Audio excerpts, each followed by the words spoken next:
গঙ্গা স্নান করলে কি সত্যিই পাপ ধুয়ে যায়? গঙ্গা স্নান সম্পর্কে বিশ্বাস এবং আধ্যাত্মিক গুরুত্ব ভারতীয় উপমহাদেশে প্রাচীনকাল থেকেই প্রচলিত রয়েছে। বিশেষ করে হিন্দু ধর্মে গঙ্গাকে পবিত্র নদী হিসেবে সম্মানিত করা হয় এবং গঙ্গা স্নানকে পাপ মুক্তির একটি গুরুত্বপূর্ণ উপায় বলে মনে করা হয়। তবে এই বিশ্বাসের ভিত্তি আধ্যাত্মিক এবং সাংস্কৃতিক, যার কোনো বৈজ্ঞানিক প্রমাণ নেই। এ বিষয়ে বিস্তারিতভাবে আলোচনা করব। গঙ্গার আধ্যাত্মিক এবং ধর্মীয় গুরুত্ব।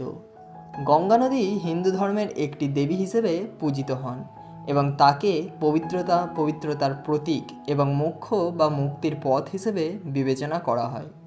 গঙ্গার জলকে অমৃত হিসেবে দেখা হয়, যা আধ্যাত্মিকভাবে পবিত্র। হিন্দু পুরাণ মতে গঙ্গা দেবতা ভাগীরথ তপস্যার ফলে স্বর্গ থেকে মর্তে অবতীর্ণ হয়েছিল। হিন্দু ধর্মে মনে করা হয় গঙ্গায় স্নান করলে সকল পাপ ধুয়ে যায় এবং আত্মা শুদ্ধ হয়।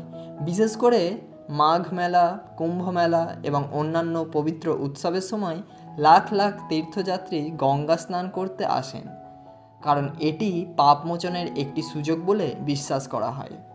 হিন্দু শাস্ত্র এবং পুরাণে বর্ণিত আছে যে গঙ্গা স্নান মৃত্যুর পর আত্মাকে মোক্ষ বা মুক্তি প্রদান করে এবং পুনর্জন্মের চক্র থেকে মুক্তি দেয়।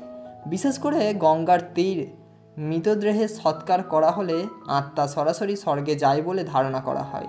গঙ্গা স্নানের সঙ্গে যে আধ্যাত্মিক উপকারিতাগুলি যুক্ত রয়েছে তা মূলত মানসিক এবং সাংস্কৃতিক বিশ্বাসের ওপর ভিত্তি করে। গঙ্গা স্নান মানুষকে পবিত্রতার অনুভূতি দেয় এবং এতে তাদের মনে নতুন শক্তি এবং ইতিবাচক মনোভাবের সৃষ্টি করে। ধর্মীয় বিশ্বাস অনুসারে গঙ্গায় স্নান করার মাধ্যমে মানুষ তাদের পাপের জন্য অনুশোচনা করে এবং নতুন করে জীবনের পথে এগিয়ে যাওয়ার শক্তি পায়। গঙ্গা স্নানকে প্রায়শই তীর্থযাত্রার একটি গুরুত্বপূর্ণ অংশ হিসেবে বিবেচনা করা হয়। এটি শারীরিক, মানসিক এবং আধ্যাত্মিক শুদ্ধির একটি রূপ হিসেবে দেখা হয়। যদিও গঙ্গা স্নানের ধর্মীয় গুরুত্ব ব্যাপকভাবে সম্মানিত, কিন্তু বৈজ্ঞানিক পাপমোচন বা আধ্যাত্মিক শুদ্ধি সম্পর্কে কোনো প্রমাণ নেই।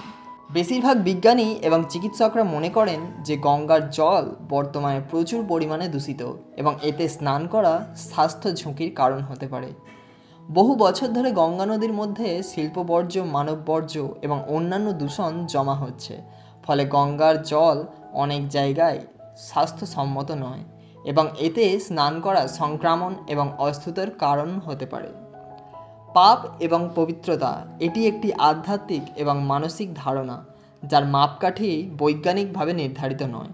ধর্মীয় আচার অনুষ্ঠান এবং বিশ্বাস মানুষের মনের মধ্যে শান্তি এবং শুদ্ধির অনুশুদ্ধি তৈরি করতে পারে, কিন্তু পাপমোচন বা আধ্যাত্মিক শুদ্ধি বৈজ্ঞানিকভাবে যাচাইযোগ্য নয়। গঙ্গা স্নান শুধু ধর্মীয় আচার নয়, এটি সামাজিক এবং সাংস্কৃতিকভাবে গভীর প্রভাব ফেলে। বিশেষ করে গঙ্গার তীরে হওয়া বিভিন্ন মেলা এবং উৎসব প্রচুর মানুষের সমাগম ঘটায় এবং সমাজে একাত্মতার অনুভূতি তৈরি করে। মাঘ মেলা ও কুম্ভ মেলা, এই উৎসবগুলোর সময় গঙ্গা স্নান একটি ঐতিহ্য হয়ে দাঁড়ায়, যেখানে লাখ লাখ মানুষ একত্রিত হয়ে তাদের ধর্মীয় আচার পালন করে। এটি সামাজিক বন্ধন এবং সম্প্রদায়ের মধ্যে ঐক্যের প্রতীক।